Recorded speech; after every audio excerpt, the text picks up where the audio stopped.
গণনা চলাকালীন চরম উত্তেজনা। বর্ধমানে আক্রান্ত হলেন তৃণমূল যুব নেতা। তৃণমূল কংগ্রেসের যুব নেতা সৌভিক পালকে পেটানোর অভিযোগ উঠল বিজেপি কর্মীদের বিরুদ্ধে। ঘটনাকে কেন্দ্র করে আতঙ্কের পরিবেশ গণনা কেন্দ্রের ভিতর। বর্ধমানের গোলাপবাগ ইউটিআই কলেজ গণনা কেন্দ্রের ঘটনা।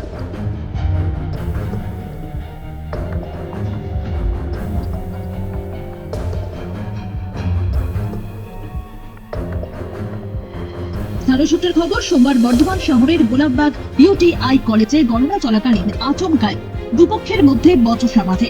মুহূর্তের মধ্যেই সেই বচসা হাতাহাতির রূপ নেয়। অভিযোগ, বিজেপি কর্মীরা তৃণমূল যুব নেতা সৌভিক পানের উপর চড়াও হয়।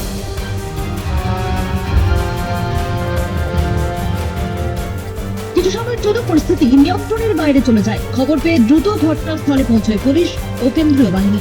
তারা পরিস্থিতি নিয়ন্ত্রণে আনে এবং আহত যুব নেতাকে উদ্ধার করে প্রাথমিক চিকিৎসার জন্য নিয়ে যায়। এই হামলায় জখম হয়েছে তৃণমূলের যুব নেতা সৌভিক পান। তার চোখের উপর গুরুতর আঘাত লাগে এবং রক্তক্ষরণ শুরু হয়। বর্তমানে তার শারীরিক অবস্থা স্থিতিশীল বলে জানা গিয়েছে। এই ঘটনাকে কেন্দ্র করে ইতিমধ্যেই রাজনৈতিক মহলে তীব্র প্রতিক্রিয়া তৈরি হয়েছে। এই হামলাকে পরিকল্পিত বলে দাবি করেছে তৃণমূল কংগ্রেস। স্থানীয় তৃণমূল নেতৃত্বের অভিযোগ, গণনা প্রক্রিয়ার প্রভাব ফেলতে বিজেপি কর্মীরা তাদের নেতা কর্মীদের উপর হামলা চালাচ্ছে। অন্যদিকে অভিযোগ অস্বীকার করে বিজেপির পক্ষ থেকে দাবি করা হয়েছে তৃণমূল কর্মীরাই প্রথমে উত্তেজনা ছড়িয়েছিলেন। পাল্টা প্রতিরোধে এই পরিস্থিতি সৃষ্টি হয়েছে।